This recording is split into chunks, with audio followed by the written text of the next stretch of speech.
ಚನ್ನವೀರ ಶರಣರ ಜೀವಂತ ಇದ್ದಾಗ ಶಿವಶಾಂತವೀರ ಶರಣರು ಹೆಂಗಿದ್ರು ಹಂಗ ಅದಾರ, ಯಾವುದೂ ಬದಲಾವಣೆ ಆಗಿಲ್ಲ. ಅವರು ಬದಲಾವಣೆ ಆಗಲಿಲ್ಲ, ಅವರ ಮಠವನ್ನ ಬದಲಾವಣೆ ಮಾಡಿದಲ್ಲ. ಅದಕ್ಕಾಗಿ ನೀವೆಲ್ಲ ಅಭಿನಂದಿಸ್ಬೇಕು ಅವ್ರನ್ನ, ಚಪ್ಪಾಳೆ ತಟ್ಟಿ ಬೆನ್ನ ತಟ್ಟಿ ಅಜ್ಜ ನಾವು ನಿಮ್ಮಿಂದ ಅದೀವಿ, ಶರಣರ ನಾವು ನಿಮ್ಮಿಂದ ಅದೀವಿ ಅನ್ನುವಂತಹ ಭಾವದೊಳಗ ನೀವೆಲ್ಲ ಬದುಕಬೇಕು ಅಂತಕ್ಕಂಥದ್ದನ್ನ ಈ ಸಂದರ್ಭದಲ್ಲಿ ನಿಮ್ಮೆಲ್ಲರ ಗಮನಕ್ಕೆ ನಾ ತರಲಿಕ್ಕೆ ಇಚ್ಛಾ ಪಡ್ತಾ, ಗದಗ ಜಿಲ್ಲಾ ವಾಣಿಜ್ಯೋದ್ಯಮ ಸಂಸ್ಥೆ 2024-2025 ಸಾಲಿನ ಪದಾಧಿಕಾರಿಗಳಾಗಿ ಆಯ್ಕೆಯಾಗಿರುವಂತಹ, ನೂತನವಾಗಿ ಆಯ್ಕೆಯಾಗಿರುವಂತಹ ಎಲ್ಲ ತಾಯಂದಿರು ದಯವಿಟ್ಟು ವೇದಿಕೆ ಹತ್ತಿರ ಬರಬೇಕು.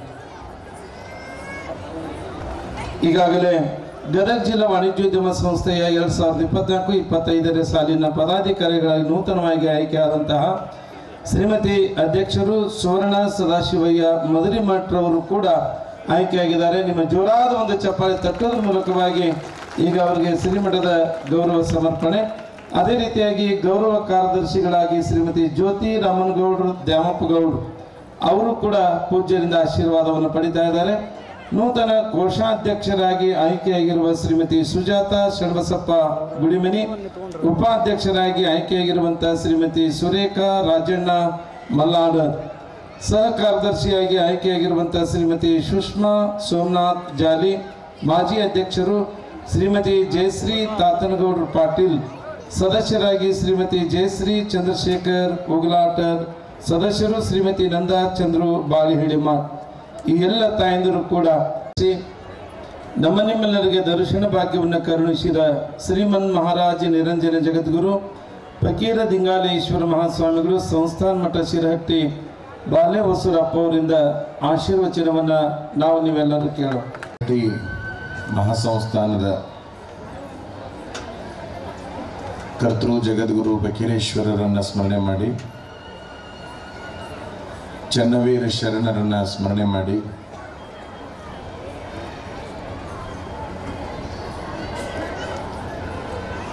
ಅವರ 29ನೇ ಸ್ಮರಣೋತ್ಸವ ಮತ್ತು ಸಾಮೂಹಿಕ ವಿವಾಹಗಳ ಈ ವೇದಿಕೆಯಲ್ಲಿ ವಿರಾಜಮಾನರಾಗಿರುವಂತಹ ಹೊಸಳ್ಳಿ, ಬಳಗಾನೂರು, ವೀರೇಶ್ವರ ಪುಣ್ಯಾಶ್ರಮ ಗದಗ ಹಾಗೂ ಪಾಟೀಲ್ ಗುರುಜಿಯಲ್ಲಿ ಇನ್ನೊಬ್ಬ ಶರಣರಲ್ಲಿ ಶರಣೆಂದು ಮಾಜಿ ಸಚಿವರಾದ CC ಪಾಟೀಲ್ರ ಚಿರಂಜೀವಿ ಅವರೇ, ಯಾವತ್ತೂ ಸನ್ಮಾನಿತರೆ, ಎಲ್ಲ ಶಾಸ್ತ್ರಗಳನ್ನು ರಸ ಮಾಡಿಕೊಂಡು ಪಾನ ಮಾಡಿರುವಂತಹ ಹಿರಿಯ ಜ್ಞಾನಿಗಳಾದ ಕೃಷ್ಣಾನಂದ ಶಾಸ್ತ್ರಿಗಳವರು, ಕಲಾವಿದರೆ, ಮಹಾಜನಗಳೇ, ಮಾತೆಯರೇ, ಮುದ್ದು ಮಕ್ಕಳೇ, ವರ್ದಿಗ,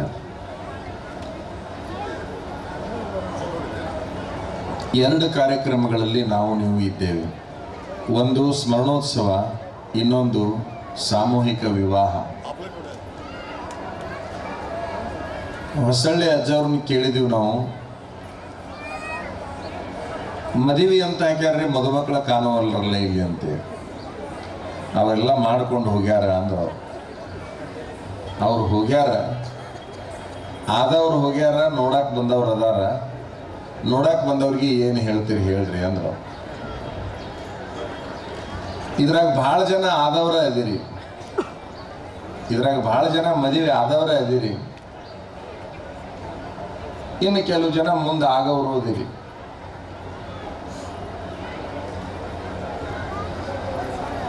ಮೊದಲನೇದಾಗಿ ಒಂದೆರಡು ಮಾತುಗಳು, ಆಮಂತ್ರಣ ಪತ್ರಿಕೆಯ ಪ್ರಕಾರ ಮದುವೆ ಬಗ್ಗೆ ಒಂದೆರಡು ಮಾತುಗಳು.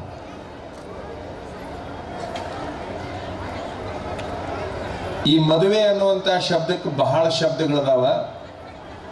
ಮದುವೆ ಅನ್ಬೋದು, ವಿವಾಹ ಅನ್ಬೋದು, ಲಗ್ನ ಅನ್ಬೋದು, ಶಾದಿ ಅನ್ಬೋದು, ಮ್ಯಾರೇಜ್ ಅನ್ಬೋದು. ಏನೇ ಅಂದ್ರೂ ಕೂಡ ಒಂದೇ, ಒಂದು ಗಂಡು ಒಂದು ಹೆಣ್ಣನ್ನು ಕೂಡಿಸುವ ಕಾರ್ಯಕ್ರಮ. ನಿಮ್ಮೆಲ್ಲರ ಅಭಿಪ್ರಾಯದಲ್ಲಿ ಒಂದು ಗಂಡು ಒಂದು ಹೆಣ್ಣನ್ನು ಕೂಡಿಸುವ ಕಾರ್ಯಕ್ರಮ ಆದರೆ, ಶರಣರ ದೃಷ್ಟಿಯಲ್ಲಿ ಮದುವೆ ಅಂದ್ರೆ ಒಂದು ಹೆಣ್ಣು ಒಂದು ಗಂಡನ್ನು ಕೂಡಿಸುವ ಕಾರ್ಯಕ್ರಮ ಅಲ್ಲ.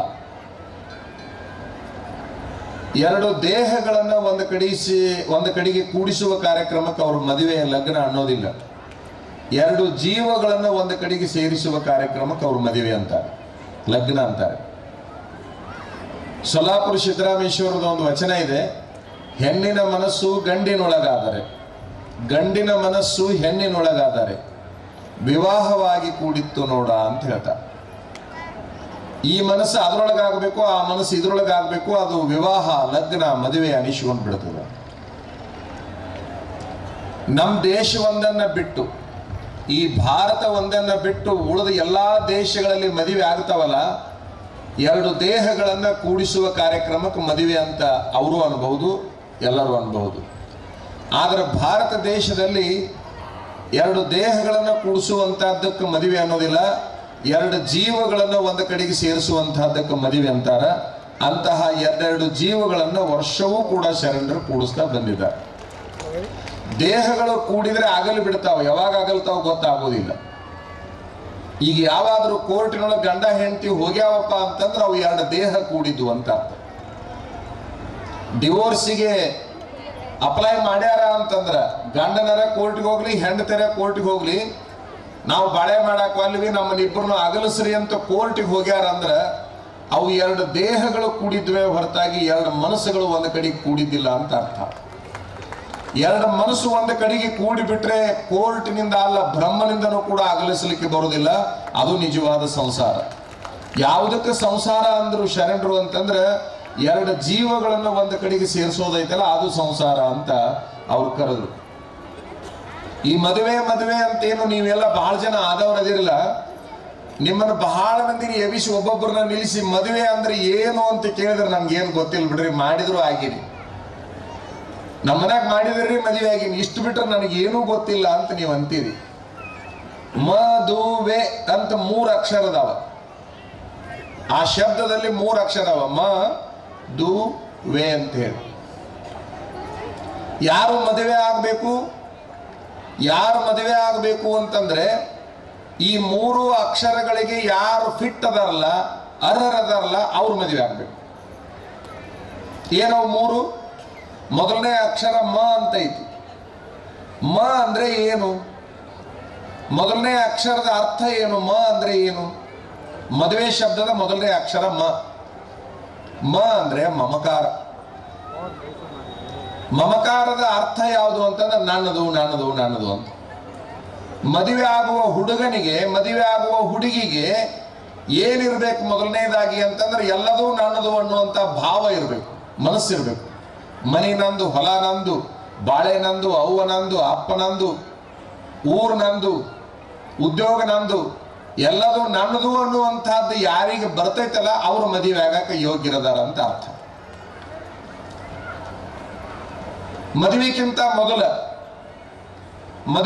ಮೊದಲ ಹುಡುಗನರ ಹುಡುಗಿನರ ಕೇಳ್ರಿ, ಅವ ಯಾವಾಗಲೂ ಏನ್ ಹೇಳ್ತಿರ್ತಾನ, ಆ ಹುಡುಗಿ ಏನ್ ಹೇಳ್ತಿರ್ತಾಳ ಅಂತಂದ್ರೆ ನಮ್ಮ ಅವ್ವನ್ ಕೇಳ್ರಿ, ನಮ್ಮ ಅಪ್ಪನ ಕೇಳ್ರಿ ಅಂತಿರ್ತಾರ ಅವ್ರು. ಅಂದ್ರೆ ಇನ್ನೂ ನಮ್ದು ಅನ್ನೋದು ಬಂದಿಲ್ಲ ಅವಕ್ಕಂತ. ಮದುವೆ ಆಗುವ ಹುಡುಗರು ಆಗುವ ಪೂರ್ವದಲ್ಲಿ ಏನಂತಾವ ಅಂದ್ರೆ ನಮ್ಮ ಅಪ್ಪನ ಕೇಳ್ರಿ, ನಮ್ಮ ಅವ್ವನ್ ಕೇಳ್ರಿ ಅಂತಾವ.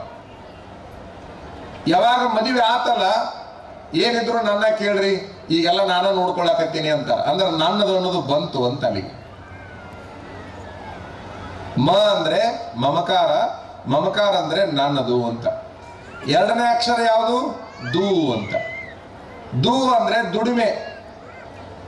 ಬರೇ ನಂದು ನಂದು ನಂದು ಅನ್ಕೊಂತ ಕುಂತ್ರ ಸಂಸಾರ ಆಗೋದಿಲ್ಲ, ದುಡಿದ್ರೆ ಸಂಸಾರ ಆಕೈತಿ.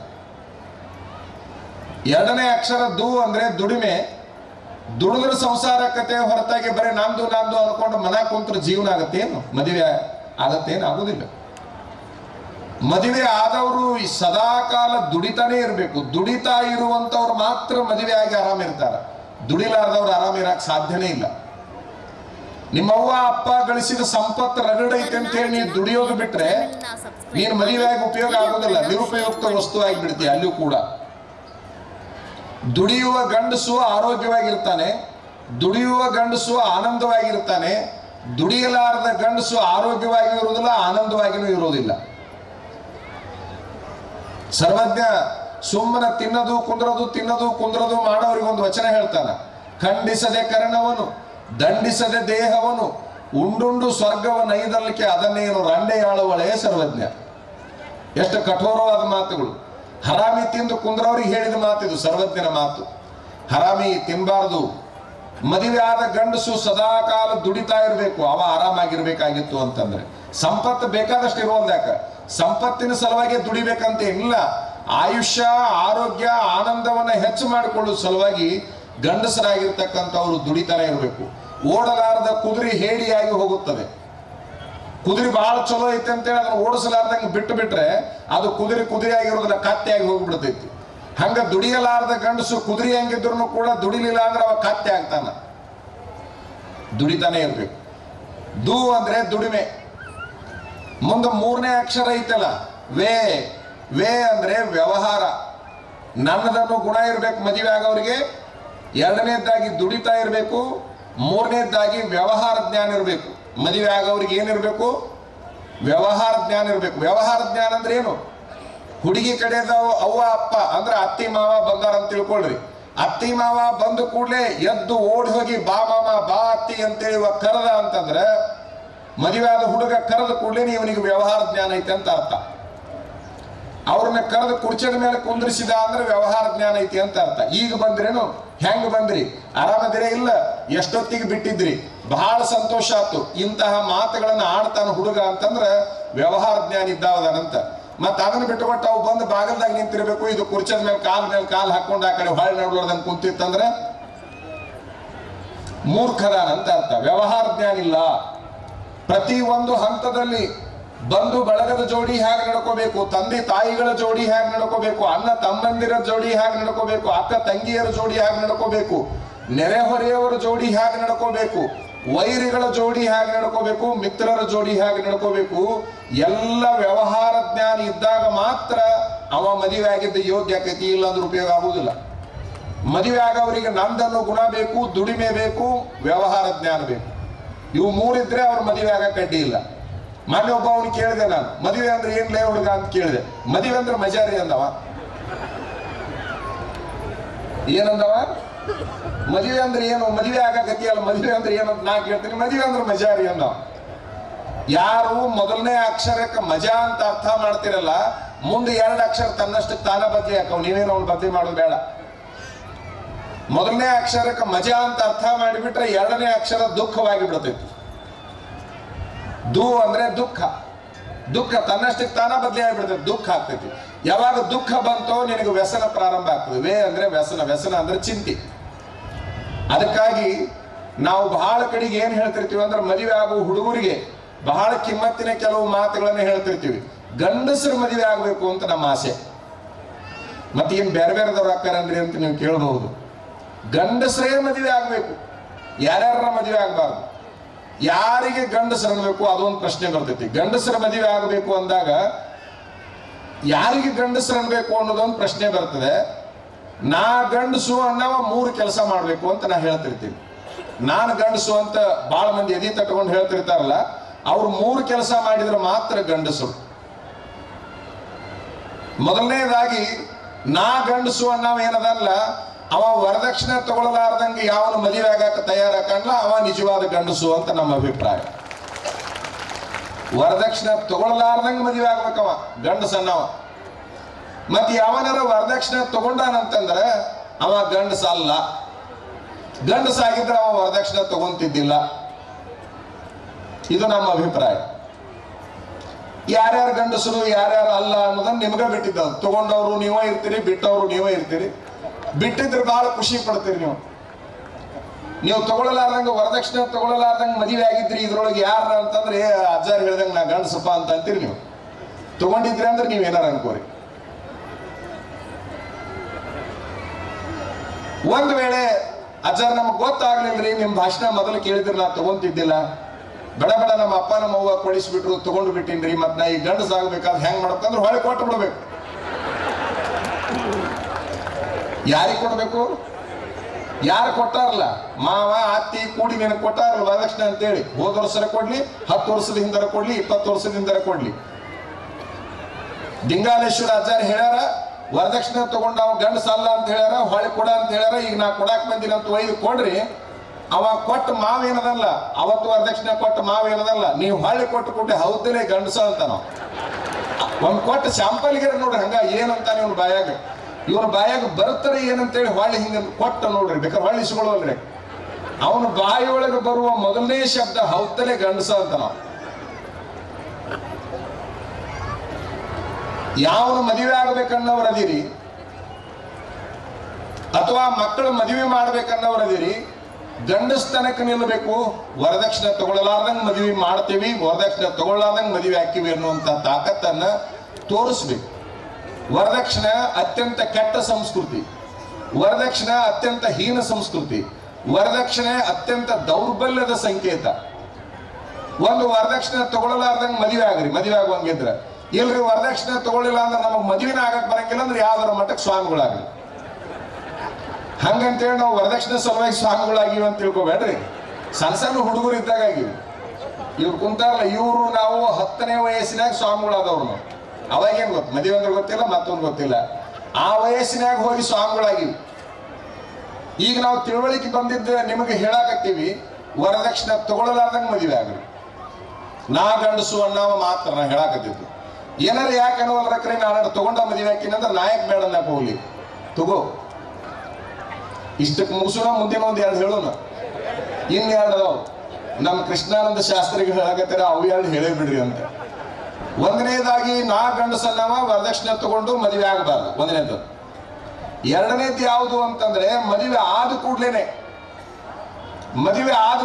ಮದುವೆ ಆಗಿರ್ತಕ್ಕಂಥ ಹುಡುಗ ಹೆಂಡತಿ ಮಾತರ ಕೇಳನ್ನು ಅಥವಾ ತನಗೆ ತಿಳಿದರನ್ನು ಇನ್ಯಾವುದೋ ಕಾರಣಕ್ಕೆ ಅವ್ರ ಅವ್ವ ಅಪ್ಪನ ಹತ್ತು ಹೋಗಿ ನನ್ನ ಪಾಲಿಗೆ ಎಷ್ಟು ಆಸ್ತಿ ಬರ್ತೈತೆ ಅಷ್ಟು ಆಸ್ತಿ ಬಿಟ್ಟು ಕೊಟ್ಟು ಬಿಡು, ನಾನು ಹೊರಗೆ ಹೋಗ್ತೀನಿ ಅಂತ ಯಾವನಂತ ನೋಡ, ಅವ ಗಂಡಸಲ್ಲ. ಮದುವೆ ಆದ ಮೇಲೆ ತಂದೆ ತಾಯಿನ ಪಾಲು ಕೇಳಲಾರ್ದವ ಗಂಡಸೇ ಹೊರತಾಗಿ ಪಾಲು ಕೇಳಿದ ಅಂದ್ರೆ ಅವ ಗಂಡಸ ಅಲ್ಲೇ ಅಲ್ಲ ಅಂತಕ್ಕಂಥದ್ದು ನಮ್ಮ 2ನೇ ತೀರ್ಮಾನ.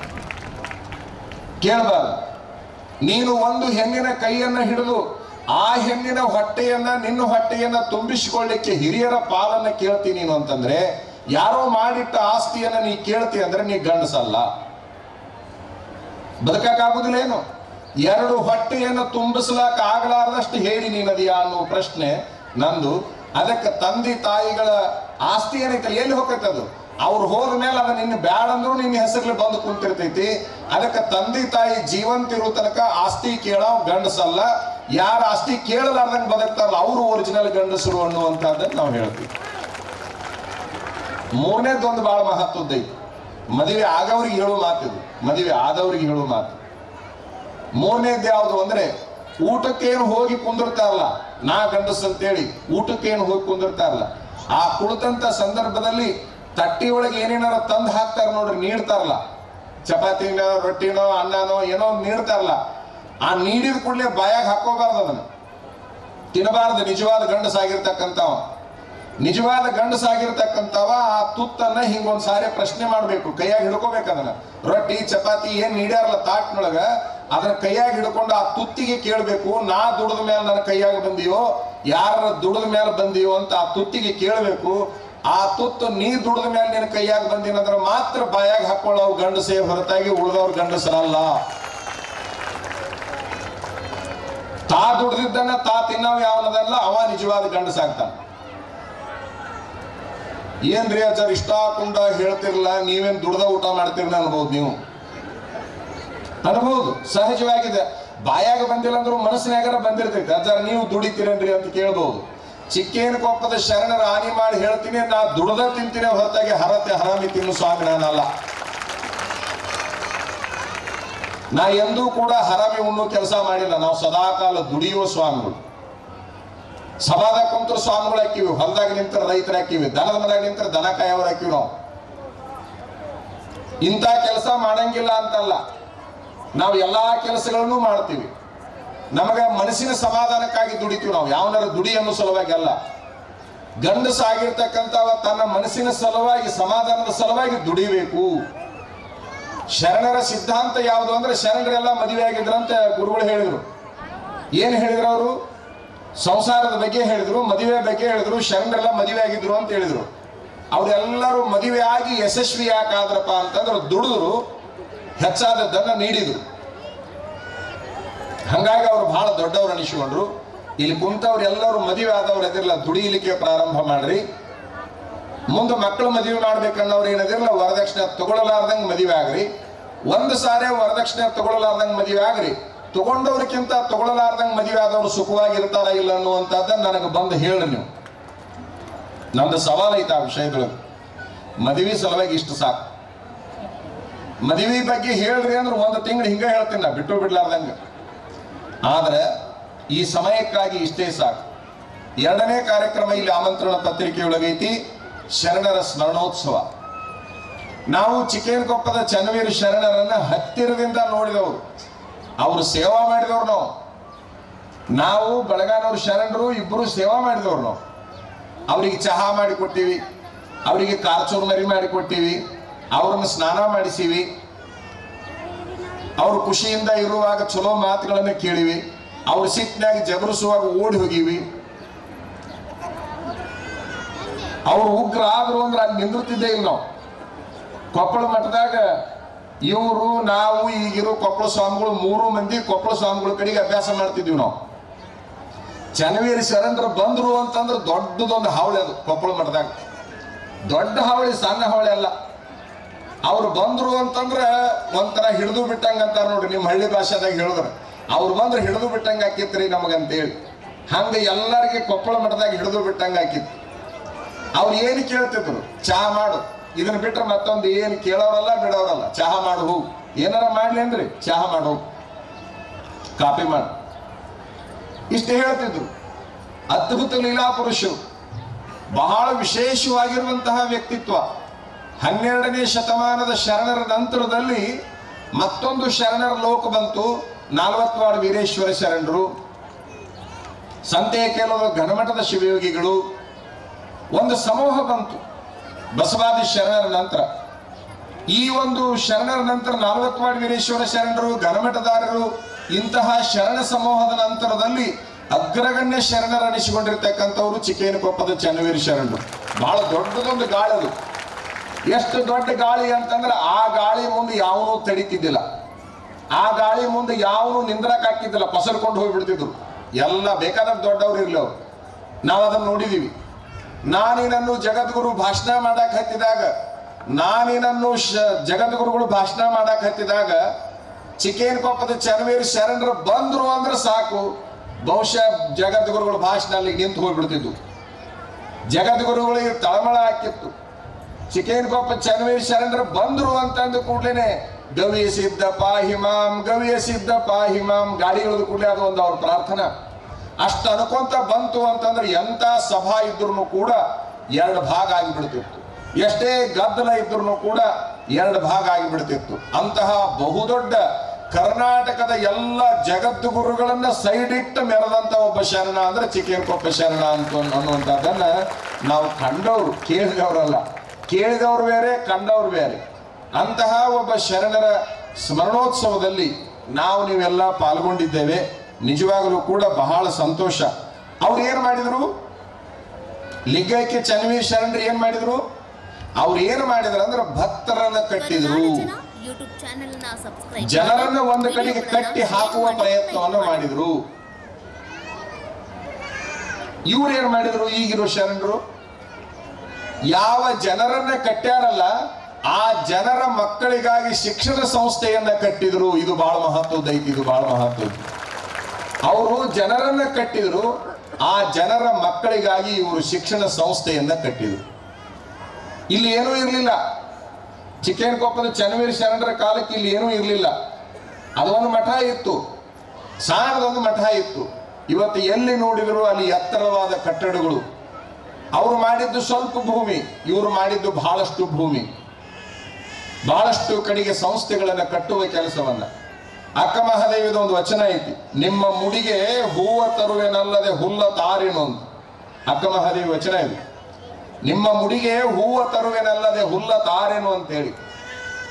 ಮದುವೆ ಆಗು ಹೆಣ್ಣು ಹುಡುಗರು ತವ್ರ ಮನೆಯಾಗ ಹೇಳಬೇಕು, ನಿಮ್ಮ ಮುಡಿಗೆ ಹೂವ ತರುವೆನಲ್ಲದೆ ಹುಲ್ಲ ತಾರೇನು ಅಂತ ಹೇಳಬೇಕು. ನೀವು ಗಂಡನ ಮನೆಗಿಂದ ಏನ್ ತಗೊಂಡ್ಬರ್ತೀನಿ,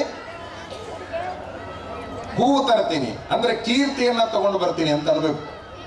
ಅವ್ವ ಹೇಳಿಲ್ಲಂತ, ಅವ್ವ ಮಗಳಿಗೆ ಮದುವೆ ಮಾಡಿ ಉಡಿ ಅಕ್ಕಿ ಹಾಕಿ ಗಂಡನ ಮನೆಗೆ ಕಳಿಸೋ ಮುಂದೆ, ನೋಡು ಗಂಡನ ಮನೆಗೆ ಹೊಂಟಿದಿ, ಅಲ್ಲಿ ನಾನಾ ತರ ಮಂದಿ ಇರ್ತಾರ, ನೀ ಹೆಸರು ತಗೊಂಡ್ಬರ್ಬೇಕಾ, ಮತ್ತ ಹೆಸರು ತಗೊಂಡ್ಬರ್ಬೇಕು. ತವ್ರ ಮನೆಗೆ ಏನ್ ತರಬೇಕು, ಹೆಸರು ತರಬೇಕು ಅಂತ ಅದು ಹೇಳಿ ಕಳಿಸ್ತು ಅವ್ವ. ಇದು ಮೊದಲನೇ ಸಾರಿ ಗಂಡನ ಮನೆಗೆ ಹೋಗಿ ಹೊಳ್ಳಿ ಬರೋ ಮುಂದೆ ಕನಿಷ್ಠ ಅರ್ಧ ಕ್ವಿಂಟಲ್ ನಂಗೆ ಹೆಸರು ಕೊಡ್ರಿ ನಮ್ಮ ಅವ್ವ ಹೇಳಂದ್ಲತ್ತಿ. ಕನಿಷ್ಠ ಅರ್ಧ ಕ್ವಿಂಟಲ್ ಹೆಸರು ಕೊಡ್ರಿ ನಮ್ಮವ್ವ ಹೆಸರ ತಗೊಂಡ್ ಬರ್ಬೇಕಂತ ಹೇಳ್ಯಾಳ. ಕಡ್ಲಿ ಬೇಡ, ಹುರುಳಿ ಬೇಡ, ಗೋಧಿ ಬೇಡ, ಜ್ವಾಳ ಬೇಡ, ಅಕ್ಕಿ ಬೇಡ, ಏನ್ ಬೇಕು ನಮಗ, ಹೆಸರು ತರಬೇಕಂದಂತ. ಅಂದ್ರ ಅವ್ವ ಹೇಳಿದ ಹೆಸರು ಇದಾನು, ಇದ್ದ ಹೆಸರು ಜಳ ಜಳ ಮಾಡಿ ಬಂತಿದ್ವು. ಆ ಹೆಸರು ತಗೊಂಡು ತಿನ್ನ ಹೆಸರು ತಗೊಂಡು ಬಂದು ಇದ್ದ ಹೆಸರು ಹಾಳು ಮಾಡಿ ಇಡ್ತಿದ್ವು. ಹಂಗಾಗಬಾರ್ದು. ನೀವು ಮನೆಗೆ ಹೋಗುವಾಗ, ಗಂಡನ ಮನೆಗೆ ಹೋಗುವಾಗ ಏನು ಸಂಕಲ್ಪ ಮಾಡಿ ಹೋಗ್ಬೇಕು ಅಂತಂದ್ರ, ತವರಿಗೆ ಹೂವ ತರುವೆನಲ್ಲದೆ ಹುಲ್ಲ ತಾರೇನು ಅಂತ ನೀವು ಹೋಗ್ಬೇಕು. ಹಂಗ ಶರಣರು ಏನ್ ಮಾಡಿದ್ರಪ್ಪ ಅಂತಂದ್ರ, ಆ ಲಿಂಗದೊಳಗಾಗಿರ್ತಕ್ಕಂಥ ಚನ್ನವೀರ ಶರಣರ ಮುಡಿಗೆ ಹೂವ ತಂದಾರೆ ಹೊರತಾಗಿ ಅವರು ಹುಲ್ಲು ತರುವ ಕೆಲಸವನ್ನ ಮಾಡಿಲ್ಲ ಅನ್ನುವಂತಹದ್ದನ್ನು ಈ ಸಂದರ್ಭದಲ್ಲಿ ಹೇಳಬೇಕಾಗ್ತದೆ. ಬಹುದೊಡ್ಡ ಪರಂಪರೆಯನ್ನ, ಬಹಳ ವಿಶೇಷ ಅಂದ್ರೆ 100 ವರ್ಷ 500 ವರ್ಷ 1000 ವರ್ಷದ ಹಿಂದೆ ಕೆಲವು ಮಠಗಳು ಸ್ಥಾಪನೆ ಆದವು. ಅವಕ್ಕಾಗಿ ಒಂದು ಪರಂಪರೆ ಅಂತ ಐತಿ. ಈಗ ನಾವು ಶಿರಹಟ್ಟಿ ಮಠ ಸ್ವಾಮಿಗಳಾಗಿವಿ, ಶಿರಹಟ್ಟಿ ಮಠಕ್ಕೆ ಒಂದು ಪರಂಪರೆ ಐತಿ. ಇವರು ಹೊಸಳ್ಳಿ ಸ್ವಾಮಿಗಳದಾರ, ಹೊಸಳ್ಳಿ ಮಠಕ್ಕೊಂದು ಪರಂಪರೆ ಐತಿ. ಬೂದಿ ಸ್ವಾಮಿಗಳು 775 ವರ್ಷ ಬದುಕಿದ್ರು, ಅದೊಂದು ಪರಂಪರೆ ಅದ. ಆದ್ರೆ ಹೊಸದಾಗಿ ಬಂದು ಒಂದು ದೊಡ್ಡ ಪರಂಪರೆಯನ್ನ ಹಾಕಿ ಅವ್ರದೇ ಒಂದು ಹೆದ್ದಾರಿಯನ್ನ ಮಾಡಿಟ್ಟು ಹೋದ್ರಲ್ಲ, ಆ ಚನ್ನವೀರ ಶರಣರಿಗೆ, ಈ ಚನ್ನವೀರ ಶರಣರಿಗೆ, ಶಿವಶಾಂತವೀರ ಶರಣರಿಗೆ ಯಾರು ಸಮ ಅಲ್ಲ ಅಂತಕ್ಕಂಥದ್ದನ್ನು ಈ ಸಂದರ್ಭದಲ್ಲಿ ಹೇಳಬೇಕಾಗತ್ತೆ ಅಂತಕ್ಕಂಥದ್ದು. ಬಹುದೊಡ್ಡ ಪರಂಪರೆ, ಬಹುದೊಡ್ಡ ಹೆದ್ದಾರಿ. ಆ ಕೆಲಸವನ್ನ ಅವರು ಮಾಡಿರ್ತಕ್ಕಂಥದ್ದು ನಮ್ಮ ಮನಸ್ಸಿಗಂತೂ ಬಹಳ ಖುಷಿಯಾಗಿದೆ ಅನ್ನೋದನ್ನು ಈ ಸಂದರ್ಭದಲ್ಲಿ ಹೇಳಲಿಕ್ಕೆ ಇಚ್ಛಪಡ್ತಾ, ಒಂದು ಗುಂಜಿ ಹೆಚ್ಚಾಗುವಂತಹ, ಒಂದು ಗುಂಜಿ ಕಡಿಮೆ ಆಗುವಂತಹ ಕೆಲಸವನ್ನ ಅವರು ಮಾಡಿಲ್ಲ. ಚನ್ನವೀರ ಶರಣರು ಜೀವಂತಿದ್ದಾಗ ಶಿವಶಾಂತವೀರ ಶರಣರು ಹೆಂಗಿದ್ರು ಹಂಗ ಅದಾರ, ಯಾವುದೂ ಬದಲಾವಣೆ ಆಗಿಲ್ಲ. ಅವರು ಬದಲಾವಣೆ ಆಗಲಿಲ್ಲ, ಅವರ ಮಠವನ್ನ ಬದಲಾವಣೆ ಮಾಡಿದ್ರಲ್ಲ, ಅದಕ್ಕಾಗಿ ನೀವೆಲ್ಲ ಅಭಿನಂದಿಸ್ಬೇಕು ಅವ್ರನ್ನ. ಚಪ್ಪಾಳೆ ತಟ್ಟಿ ಬೆನ್ನ ತಟ್ಟಿ, ಅಜ್ಜರ್ ನಾವು ನಿಮ್ಮಿಂದ ಅದೀವಿ, ಶರಣರ ನಾವು ನಿಮ್ಮಿಂದ ಅದೀವಿ ಅನ್ನುವಂತಹ ಭಾವದೊಳಗ ನೀವೆಲ್ಲ ಬದುಕಬೇಕು ಅಂತಕ್ಕಂಥದ್ದನ್ನ ಈ ಸಂದರ್ಭದಲ್ಲಿ ನಿಮ್ಮೆಲ್ಲರ ಗಮನಕ್ಕೆ ನಾ ತರಲಿಕ್ಕೆ ಇಚ್ಛಪಡ್ತಾ ಬರ್ತಿತ್ತು. ಇವತ್ತು ಎಲ್ಲದೂ ಎಲ್ಲರ ಕೈಯಾಗಿ ಸಿಗುತ್ತೈತಿ. ಇಂತಹ ಬಹಳ ಮುಂದುವರೆದ ಕಾಲದೊಳಗೆ ಸ್ವಾಮಿಗಳಾಗಿ ಬಾಳೆ ಮಾಡೋದೈತಲ್ಲ, ಹಿಂದಿನವ್ರಿಗಿಂತ ಕಷ್ಟದ ಕೆಲಸ ಐತೆ. ಅಷ್ಟು ಸರಳ ಅಂತ ತಿಳ್ಕೊಬೇಡ್ರಿ, ಬಹಳ ಸರಳ ಅಂತ ತಿಳ್ಕೊಬೇಡ್ರಿ. ನಮ್ಮ ಮುಂದೆ ಯಾವನೇ ಎದಕ್ಕೆ ಬಂದು ಕುಂತಿರ್ತಾನೋ ಗೊತ್ತಾಗೋದಿಲ್ಲ. ಏನು ಮೊಬೈಲ್ ಹಚ್ಕೊಂಡು ಕುಂತಿರ್ತಾನೋ, ಹಂಗ ಕುಂತಿರ್ತಾನೋ ಗೊತ್ತಾಗೋದಿಲ್ಲ. ಮಾತಾಡಿದ್ರೆ ಸಿಕ್ಕಾಕೊಂತೀವಿ, ಮಾತಾಡ್ಲಿಲ್ಲ ಅಂದ್ರೆ ಸ್ವಾಮಿಗೆ ಸತ್ತು ಬಂದತಿ ಅಂತಾರ. ಬಹಳ ಕಷ್ಟದ ಕೆಲಸ. ಇವತ್ತಿನ ಕಾಲಕ್ಕೆ ಸ್ವಾಮಿ ಆಗೋದೇನೈತಲ್ಲ, ಬಹಳ ಕಷ್ಟದ ಕೆಲಸ. ಸಂಸಾರಿ ಆಗುವಂತ ಸುಖ ಭೂಮಿ ಮೇಲೆ ಸ್ವಾಮಿ ಆಗೋದ್ರಾಗ ಇಲ್ಲ ಇಲ್ಲ ಅನ್ನೋದು ನೀವು ತಲೆಯಾಗಿ ಇಟ್ಕೊಂಡು ಬಿಡ್ರಿ. ಎಕ್ಕ ಗಾಡಿ ಮತ್ತು ಎತ್ತಿನ ಗಾಡಿ ಅಂತ ಎರಡದಾವ. ಒಂದು ಎಕ್ಕ ಗಾಡಿ, ಇನ್ನೊಂದು ಎತ್ತಿನ ಗಾಡಿ. ನಿಮ್ಗೆಲ್ಲ ಗೊತ್ತಲ್ಲ, ಎಕ್ಕ ಗಾಡಿಗೆ ಎಷ್ಟು ಎತ್ತಿರ್ತಾವಪ್ಪ? ಒಂದ ಎತ್ತಿತ್ತಂದ್ರ ಅದು ಎಕ್ಕ ಗಾಡಿ. ಎತ್ತಿನ ಗಾಡಿ ಅಂದ್ರ 2 ಎತ್ತಿರವ. ಚಕ್ಕಡಿಗೆ ಏನು 2 ಇರ್ತಾವ, ಎಕ್ಕ ಗಾಡಿಗೆ ಒಂದೇ ಎತ್ತಿರ್ತೈತಿ. ಈಗ ಎಲ್ಲಾ ಕಡೆಗೆ ದಾರಿ 2 ಕಡೆಗೆ ಇರ್ತಾವ, ಚಕ್ಕಡಿ ದಾರಿನ ಇರ್ತಾವ ಹೊರತಾಗಿ ಎಕ್ಕ ಗಾಡಿ ದಾರಿ ಅಂತ ಎಲ್ಲರದಾವನ್ರಿ. ಈ ಕರ್ನಾಟಕದೊಳಗೆ ಚಕ್ಕಡಿ ದಾರಿ ಅಂತನ ಒಂದು ಪ್ರಸಿದ್ಧ ಐತಿ. ಚಕ್ಕಡಿ ದಾರಿ ಅಂತದಾವ, ಎಕ್ಕ ಗಾಡಿ ದಾರಿ ಅಂತ ಎಲ್ಲೂ ಇಲ್ಲ. ಒಂದ್ ವೇಳೆ ಆ ಚಕ್ಕಡಿ ದಾರಿ ಒಳಗನೆ ಎಕ್ಕ ಗಾಡಿ ಹೋಗ್ಬೇಕಾತಪ್ಪ ಅಂತಂದ್ರ ಚಲೋ ದಾರಿ ಆ ಕಡೆನೂ ಸಿಗಂಗಿಲ್ಲ, ಈ ಕಡೆನೂ ಸಿಗಂಗಿಲ್ಲ. ಎಕ್ಕ ಗಾಡಿ ಎದುರಾಗ ಹೋಗ್ಬೇಕು, ನಡುವಿನ ಮುಳ್ಳು ಕಂಟಿಗಳಲ್ಲೇ ತನ್ನ ಗುರಿಯನ್ನು ಮುಟ್ಟಬೇಕು. ಈಗಿನ ಸನ್ಯಾಸಿಗಳ ಬದುಕು ಎಕ್ಕ ಗಾಡಿ ಜೀವನ ಇದ್ದಂಗ, ಎಕ್ಕ ಗಾಡಿ ಬದುಕಿದ್ದಂಗ. ಆ ಕಡೆ ಇಳಿದ್ರು ನಡೆಯಂಗಿಲ್ಲ, ಈ ಕಡೆ ಇಳಿದ್ರು ನಡೆಯಂಗಿಲ್ಲ. ಸುಮ್ಮನೆ ಹೋಗ್ಬೇಕು, ನಡುವಿನ ಮುಳ್ಳು ಕಂಟಿಗಳನ್ನ ತುಳ್ಕೊಂತ ಹೋಗ್ಬೇಕು. ಅಷ್ಟ ಕಷ್ಟದ ಕೆಲಸ ಐತಿ. ಚಿಕ್ಕೇನಕೊಪ್ಪದ ಚನ್ನವೀರ ಶರಣರು ಮುಂದುವರೆದ ದಿನಮಾನದಲ್ಲಿ ಒಂದು ತಮ್ಮದು ಪ್ರಭಾವವನ್ನ, ಪರಂಪರೆಯನ್ನ ಹಾಕಿ ಹೋದ್ರಲ್ಲ, ಅದೇನು ಸಾಣದಂತ ತಿಳ್ಕೊಬೇಡ್ರಿ ನೀವು. ಬಹಳ ದೊಡ್ಡದಂದ್ರೆ ಬಹಳ ದೊಡ್ಡದದು. ಈಗಿನ ಕಾಲದ ಜನ ಹೆಂಗದಾರಂತ ಒಂದು ಮಾತು ಹೇಳಿ ಮುಗಿಸ್ಬಿಡ್ತೀನಿ. ಜನ ಬಹಳ ದಾರಿ ಬಿಟ್ಟಾರ್ರಿ, ಸರಿಯಾಗಿ ಬಾಳೆ ಮಾಡ್ತಾ ಇಲ್ಲ, ಬಹಳ ಚಟ ಮಾಡ್ತಾರ, ದುಡಿಯೋದು ನಿಲ್ಲಿಸ್ಯಾರ, ಉಡಾಳರಾಗ್ಯಾರ, ಹಿಂಗ ಎಲ್ಲಾ ಕಡೆ ಸುದ್ದಿ ಅಂತ ಯಾವನೋ ಒಬ್ಬ ಹೋಗಿ ಪರಮಾತ್ಮಗೆ ಹೇಳಿದ್ನಂತಾವ. ಭೂಲೋಕದೊಳಗೆ ಹಿಂಗ ಆಗೈತಿ ಪರಿಸ್ಥಿತಿ ಅಂತ ಪರಮಾತ್ಮನ ಮುಂದೆ ಹೇಳಿದಾಗ ಅವ ಅಂದ, ಆ ಸ್ವಾಮಿಗಳೆಲ್ಲ ಏನ್ ಮಾಡಕತ್ತಾರ ಅವರು? ಯಾರವ ಅಂದವ? ಪರಮಾತ್ಮ ಈ ಚಾಡ ಹೇಳೋನ್ ಮುಂದೆ ಊರಿಗೊಬ್ಬರನ್ನ ತಾಲೂಕಿಗೆ 4 ಮಂದಿ ಸ್ವಾಮಿಗಳು ಇಟ್ಟಿ ನಾನು, ಅವರೆಲ್ಲ ಏನ್ ಮಾಡಕತ್ತಾರ, ಅಂತ ಜನರನ್ನ ಅಂತ ಹುಡುಗರನ್ನ ತಿದ್ದು ಕೆಲಸನ ಸ್ವಾಮಿಗಳು ಮಾಡ್ಬೇಕು, ಶರಣರು ಮಾಡ್ಬೇಕು, ಶಾಸ್ತ್ರಿಗಳು ಮಾಡ್ಬೇಕು, ಪಂಡಿತರು ಮಾಡ್ಬೇಕು. ಅದನ್ನೆಲ್ಲ ಬಿಟ್ಟು ಅವ್ರು ಏನ್ ಮಾಡಕತ್ತಾರಂತ ಅವ್ರ ಮುಂದೆ ದಬಾಯಿಸಿದಾಗ ಅವ್ರದ್ದು ಯಾವ್ದು ನಡಿಲಾರ್ದಂಗೆ ಆಗೈತ್ರಿ ಈಗ ಅಂದಿವ. ಆ ಸ್ವಾಮಿಗಳದು ಶರಣರದು ಎಲ್ಲ ಪಂಡಿತರದು ಶಾಸ್ತ್ರಿಗಳದು ಏನು ನಡಿಲಾರ್ದಂಗೆ ಆದ್ಮೇಲೆ ನಿಮ್ಮ ಹತ್ರ ಬಂದಿನ್ರಿ. ಹಂಗಾದ್ರೆ ನಾನ ಬಂದು ಬಿಡ್ತೀನಿ ಅಂದಂತವ. ಯಾವಾಗ ನನ್ನ ಪ್ರತಿನಿಧಿಗಳಾದ ಶರಣರು ಸ್ವಾಮಿಗಳದ್ದು ಮಾತು ನಡೆಯೋಲ್ಲಾಗೈತಿ ಭೂಮಿ ಮೇಲೆ ಅಂದ್ರೆ ನಾನ ಬಂದು ಬಿಡ್ತೀನಿ ಅಂತೇಳಿ ಬಂದ. ಅವ ವಿಚಾರ ಮಾಡಿದ, ಬಿನ್ ಡ್ರೆಸ್ ಮೇಲೆ ಬಂದು ಬಿಟ್ರೆ ನಡೆಯಂಗಿಲ್ಲದ ಕೆಲಸ, ಇಷ್ಟು ಕೆಟ್ಟ ವಾತಾವರಣದೊಳಗೆ ಯೂನಿಫಾರ್ಮ್ ಮೇಲೆ ಬರ್ಬೇಕಂದವ. ಯಾಕಂದ್ರೆ ನೀವು ಎಲ್ಲಾ ಪುರಾಣಗಳನ್ನು ಓದ್ರಿ, ಪರಮಾತ್ಮ ಆ ರೂಪದಾಗ ಬಂದ, ಈ ರೂಪದಾಗ ಬಂದ. ಇಲ್ಲಿ ಇವರಷ್ಟು ಯಾರು ಓದಿಲ್ಲ. ನಾವೇನು ಕುಂತೀವಲ್ಲ, ನಮ್ಮ ಎಲ್ಲರ ಪೈಕಿ ಬಹಳ ಓದ್ಕೊಂಡವ್ರು ಯಾರಪ್ಪ ಅಂದ್ರೆ ಕೃಷ್ಣಾನಂದ ಶಾಸ್ತ್ರಿಗಳು. ಎಲ್ಲ ಶಾಸ್ತ್ರಿ ಏನ್ ಹೇಳ್ತಾವ್ರಿ, ಪರಮಾತ್ಮ ಆ ರೂಪದಾಗ ಬಂದ, ಈ ರೂಪದಾಗ ಬಂದ, ಒರಿಜಿನಲ್ ರೂಪದಾಗ ಬಂದಂತ ಎಲ್ಲರೂ ಒಂದ್ರ ಹೇಳವನ್. ಅವ ಬೇರೆ ರೂಪದಾಗ ಬಂದ, ನರಿಯಾಗಿ ಬಂದ, ನಾಯಾಗಿ ಬಂದ, ಹಾವಾಗಿ ಬಂದ, ಚೋಳಾಗಿ ಬಂದ, ಏನೋ ಒಂದು ಬೇರೆ ಬೇರೆ ಹೇಳ್ತಾರ. ಹಂಗ ಎಲ್ಲ ಶಾಸ್ತ್ರದಾಗ ಹಂಗ ಹೇಳ್ಯಾರ, ಬೇರೆ ಬೇರೆ ರೂಪದಾಗ. ಅವ ವಿಚಾರ ಮಾಡಿದ, ಬೇರೆ ರೂಪದಾಗ ಇಷ್ಟು ಕೆಟ್ಟ ವಾತಾವರಣದೊಳಗ ನನ್ನ ಮೂಲ ರೂಪದೊಳಗನ ಹೋಗಿ ಬಿಡ್ಬೇಕಂತೇಳಿ ಬಂದ. ಒಂದೂರಿಗೆ 4 ಮಂದಿ ಗಿಡದ ಕಟ್ಟಿ ಮೇಲೆ ಕುಂತಿದ್ರು, ಒಳ್ಳೆ ವಯಸ್ಸಿನ ಹುಡುಗರು. ಮಧ್ಯಾಹ್ನ 12 ಗಂಟೆ, 25 ವರ್ಷದ ಹುಡುಗರು ಮಧ್ಯಾಹ್ನ 12 ಗಂಟೆ ಖಾಲಿ ಕಟ್ಟಿ ಮೇಲೆ ಕುಂತಾರ. ಅವ ವಿಚಾರ ಮಾಡಿದ, ಇದ ಮಕ್ಕಳು ಊರಿಗೆ ಮಿಕ್ಕಿದವ್ರು ಕಾಣ್ತೈತಿ. 12 ಗಂಟೆ ಟೈಮ್ ಒಳಗೆ ಈ 25 ವಯಸ್ಸಿನವ್ರು ಖಾಲಿ ಕಟ್ಟಿ ಕುಂತಾರಂದ್ರೆ ಊರಿಗೆ ಮಿಕ್ಕಿದವ್ರ ಇರ್ಬೇಕು ಇವ್ರು ಅಂತ ಹೇಳಿ ಸೀದಾ ಅವ ಏನ್ ಮಾಡಿದ ಅಂತಂದ್ರ ಅವ್ರ ಹತ್ರನ ಹೋಗಿ ಅವ್ರನ್ನ ಮೊದಲು ತಿದ್ದು ಕೆಲಸ ಮಾಡಿಬಿಡ್ಬೇಕಂತೇಳಿ ಹೋದ. ನೇರವಾಗಿ ತನ್ನ ಮೂಲ ರೂಪದೊಳಗೆ ಹೋದ ಅಂತ ನಾನು ನಿಮಗೆ ಹೇಳಿದ್ದೆ. ಮೂಲ ರೂಪ ಯಾವ್ದಪ್ಪ? ಪರಮಾತ್ಮ ಹೆಂಗಿರ್ತಾನೆ ನಿಮ್ಗೆಲ್ಲ ಗೊತ್ತಲ್ಲ. ಮೈ ಮೇಲೆ ಬೂದಿತ್ತು, ಚರ್ಮ ಸುತ್ತಕೊಂಡಿದ್ದ, ಕೊರಳಾಗ ರುದ್ರಾಕ್ಷಿ ಹಾವಿನ ಸರ ಇತ್ತು, ತಲೆ ಮೇಲೆ ಜಡಿ ಇತ್ತು, ಕಪಾಲಿತ್ತು, ಕೈಯಾಗ ತ್ರಿಶೂಲ ಇತ್ತು, ಕಾಲಾಗ ಆವಿಗಿತ್ತು. ಹಿಂಗೆಲ್ಲ ಮೂಲ ರೂಪ ಪರಮಾತ್ಮನ ರೂಪ ಕಲ್ಪನಾ ಮಾಡ್ಕೊಂಡು ಆ ರೂಪದೊಳಗನ ಸೀದಾ ಬಂದಿದ್ದವ. ಇವ್ರೇನು ಕಟ್ಟಿ ಮೇಲೆ ಕುಂತವ್ರು ಆ ಪರಮಾತ್ಮ ನೋಡಿ ಎದ್ದು ಹೇಳಿಲ್ಲ. ಇವ್ರೇನು ಎದ್ದು ಹೇಳಿಲ್ಲ, ಗೌರವ ಕೊಡ್ಲಿಲ್ಲ. ಅಲ್ಲಿಗೆ ಅರ್ಧ ತಣ್ಣಗಾಗಿದ್ದವ. ಸ್ವತಃ ಸ್ವರ್ಗದಿಂದ ಪರಮಾತ್ಮನ ಬಂದಾಗ ಒಂದು ತಟಗರ ಕಿಮ್ಮತ್ ಕೊಡ್ಬೇಕು ಬೇಡ. ಯಾವನು ಎದ್ದು ಹೇಳಿಲ್ಲ, ಗೌರವ ಕೊಡ್ಲಿಲ್ಲ, ಅರ್ಧ ತಣ್ಣಗಾಗಿದ್ದ. ಬಂದ ಬಿಟ್ಟಿನಿ ಮಾತಾಡಿಸಿರ ಹೋಗೋಣ ಅಂತೇಳಿ ಸಮೀಪಕ್ಕೆ ಹೋದ. ಅವೇನು ಕಟ್ಟಿ ಮೇಲೆ ಕಾಲ್ ಹಾಕೊಂಡು ಕುಂತವ್ರು ಹೇಳಿಲ್ಲ. ಅದ್ರಾಗ ಒಬ್ಬ, ಯಾಕಪ್ಪ ಯಾವ್ರು ಅಂದ. ಯಾರಿಗೆ? ಆ ಪರಮಾತ್ಮಗೆ ಕೇಳ್ತಾನ, ಯಾಕಪ್ಪ ಯಾವ್ರು ಅಂತ ಹೇಳಿ. ಯಾಕಪ್ಪ ಯಾವ್ರು ಅಂತಂದು ಕೂಡಲೇ ಅದಕ್ಕೆ ಇನ್ನಷ್ಟು ತನಗಾತದು. ಏನು 50 ತನಗಾಗಿತ್ತಲ್ಲ, 75 ಆಗಿ ಹೋಗ್ತು. ಆದ್ರೂ ಧೈರ್ಯ ಮಾಡಿಕೊಂಡು ಬಂದ ಬಿಟ್ಟಿನ ತಡಿ ಅಂತೇಳಿ ನಾನು ಎಲ್ಲಿ ನೋಡಿಲ್ಲ ಅಂದವ. ನಿನ್ನೆಲ್ಲಿ ನೋಡ್ಬೇಕು, ನಾವೆಲ್ಲಿ ನೋಡಿದ್ರೆ ಯಾಕೆ ಕೇಳ್ತಿದ್ವಿ ಅಂತ ಮತ್ತೊಬ್ಬ ಅಂದ. ಹೋಗ್ಲಿ, ಈ ರೀತಿ ಎಲ್ಲರ ನೋಡಿರೇನೋ? ನೋಡಿವಿ, ನಮ್ಮ ಮನ್ಯಾಗ ಫೋಟೋ ಐತಿ, ನಮ್ಮಪ್ಪನ ಮವ್ವ ತಂದು ಹಾಕ್ಯಾರ. ಯಾರ್ದದು? ಪರಮೇಶ್ವರನ ಫೋಟೋ. ಎಲ್ಲಿರ್ತಾನವ? ಸ್ವರ್ಗದಾಗಿರ್ತಾನ. ಆ ಸ್ವರ್ಗದಾಗಿರ್ತಾನ. ಅವನ ಹೆಸರು ಪರಮೇಶ್ವರ ಅಂತ ಅನ್ನ ಕಟ್ಟಿರಲ್ಲ. ಅವನ ಸ್ವತಃ ಇಲ್ಲಿಗೆ ಇಳಿದು ಬಂದಿನಿ ಭೂಮಿ ಮೇಲೆ ಅಂತಂದಾಗ ಅದ್ರಾಗ ಮತ್ತೊಬ್ಬ ಒಂದಂತ ಸೇಮ್ ಅವನಂಗೆ ಡ್ರೆಸ್ ಮಾಡಿ ಹೇಳಪ್ಪ ಮಗನ ಅಂದಂತ. ಏನಂದವ? ಸೇಮ್ ಅವನಂಗೆ ಡ್ರೆಸ್ ಮಾಡಿ ಹೇಳಪ್ಪ ಮಗನ ಅಂತ. ಸ್ವತಃ ಪರಮಾತ್ಮನೇ ಬಂದ್ರು ಕೂಡ ಸೇಮ್ ಅವನಂಗೆ ಡ್ರೆಸ್ ಮಾಡಿ ಹೇಳಪ್ಪ ಮಗನ ಅನ್ನೋರ ಕಾಲದೊಳಗ ಪರಮಾತ್ಮನಿಗಿಂತ ಒಂದು ಹೆಜ್ಜೆ ದೊಡ್ಡ ಕೆಲಸ ಮಾಡಿ ಹೋದವ್ರು ಚಿಕ್ಕೇನ್ ಕೊಪ್ಪದ ಚನ್ನವೀರ ಶರಣರು. ಅಂತಹ ಮಂದಿ ಒಳಗೆ ತಮ್ಮದೊಂದು ದೊಡ್ಡ ಛಾಪ ಬಿತ್ತಿದ್ರು, ದೊಡ್ಡದೊಂದು ಗಾಳಿ ಹಾಕಿದ್ರು.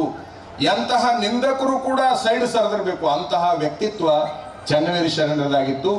ಅವರ 29ನೇ ಸ್ಮರಣೋತ್ಸವದಲ್ಲಿ ನೀವೆಲ್ಲ ಸಂಭ್ರಮದಿಂದ ಪಾಲ್ಗೊಂಡಿದ್ದೀರಿ, ಖುಷಿಯಿಂದ ಕುಂತಿದ್ದೀರಿ. ನಿಮ್ಮನ್ನೆಲ್ಲರನ್ನು ನೋಡಿ ನನಗೆ ಖುಷಿ ಆಯಿತು. ಜಗದ್ಗುರು ಫಕೀರೇಶ್ವರನ ಆಶೀರ್ವಾದ, ಹಾನಗಲ್ ಕುಮಾರೇಶ್ವರನ ಆಶೀರ್ವಾದ, ಗವಿಸಿದ್ದೇಶ್ವರನ ಆಶೀರ್ವಾದ, ಚನ್ನವೀರ ಶರಣರ ಆಶೀರ್ವಾದದಿಂದ ನಿಮ್ಮೆಲ್ಲರ ಕಷ್ಟಗಳು ದೂರಾಗಿ ಆಯುಷ್ಯ, ಆರೋಗ್ಯ, ಭಾಗ್ಯಾದಿಗಳು ಪ್ರಾಪ್ತಿಯಾಗಲಿ ನಿಮಗಂತೇಳಿ ಹರಿಸಿ, ನಮ್ಮ ಶಿವಲಿಂಗ ಶಾಸ್ತ್ರಿಗಳು ಈ ಮಠಕ್ಕೆ ಬಹಳ ಒಳ್ಳೆ ಅವಿನಾಭಾವ ಸಂಬಂಧ ಇಟ್ಟುಕೊಂಡವರು. ಅವರು ಬರಬೇಕು ಅಂತ ಹೇಳಿದರು. ಶರಣರು ಆಮಂತ್ರಣ ಕೊಟ್ಟರು. ಆ ಕಾರಣಕ್ಕಾಗಿ ಬಂದ್ವಿ. ಇದನ್ನೆಲ್ಲ ನೋಡಿ ಬಹಳ ಸಂತೋಷ ಪಟ್ಟಿವಿ ಅಂತ ಹೇಳಿ ನಮ್ಮ ಮಾತನ್ನು ಮುಗಿಸ್ತೇವೆ. ಕರುನಾಡ ಜನ ಯೂಟ್ಯೂಬ್ ಚಾನೆಲ್ನ ಸಬ್ಸ್ಕ್ರೈಬ್ ಮಾಡಿ, ವಿಡಿಯೋಗಳನ್ನು ಶೇರ್ ಮಾಡಿ, ಲೈಕ್ ಮಾಡಿ.